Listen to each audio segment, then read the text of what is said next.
தற்போது ஒரு அண்மை செய்தி. மகளிர் 20 ஓவர் உலகக்கோப்பைக்கான இந்திய அணி அறிவிக்கப்பட்டுள்ளது. கூடுதல் விவரங்களோடு இணைந்திருக்கிறார் செய்தியாளர் ஹரிராம். ஹரிராம், வணக்கம். விவரங்கள். பாலாஜி, வணக்கம். IPL கிரிக்கெட் திருவிழாவுக்கு இடையே மகளிர் T20 உலகக்கோப்பைக்கான இந்திய அணி அறிவிக்கப்பட்டிருக்கிறது.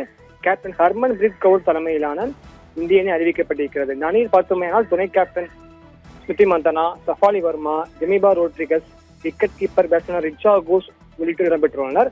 அதே பந்துவீச்சை பார்த்தோமேனால் திப்தி சர்மா, ஸ்ரேயங்கா பாட்டில், ராதவ் யாதவ், ரேணுகா தாக்கூர் உள்ளிட்டோர் இடம்பெற்றிருக்கின்றனர். மேலும் புதுமுகங்களாக இளம் வீரர்களுக்கும் இந்த 15 பேர் கொண்ட அணியில் இடம் கிடைக்கப்பட்டுள்ளது. அதில் பார்த்தோம்னா பார்த்திப் புல்மாலின், ஸ்ரீ சரணின், நந்தினி சர்மா, யாஸ்டிகா பாட்டியா உள்ளிட்ட இளம் வீரர்களும் அணியில் இடம்பெற்றிருக்கின்றனர். குறிப்பாக பார்த்தோமேனால் தமிழக வீராங்கனையான மதுரையைச் சேர்ந்த கமலினின் இந்திய உலகக்கோப்பைக்கான அணியில் இடம்பெறுவார் என எதிர்பார்க்கப்பட்ட நிலையில் அவருக்கு வாய்ப்பு கொடுக்கப்படவில்லை.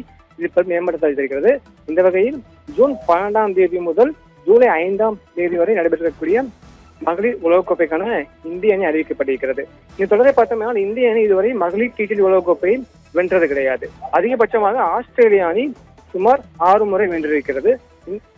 இந்தியா இறுதியாக பார்த்தோம்னால் 2020ஆம் ஆண்டு மட்டுமே இறுதிப் போட்டிக்கு சென்றது. அப்பொழுதும் இந்திய அணி தோற்று கோப்பையை பறிகொடுத்தது. இந்த வகையில் தான் வரும் ஜூன் 14 நடைபெறக்கூடிய உலகக்கோப்பை தொடருக்கான இந்திய அணி அறிவிக்கப்பட்டிருக்கிறது. இம்முறை இந்தியா கோப்பை வெல்லும் என்ற எதிர்பார்ப்பில் காத்திருக்கிறார். ஏனென்றால் கடைசியாக நடைபெற்ற ஓடி உலகக்கோப்பையை இந்தியா வென்று இருந்தது.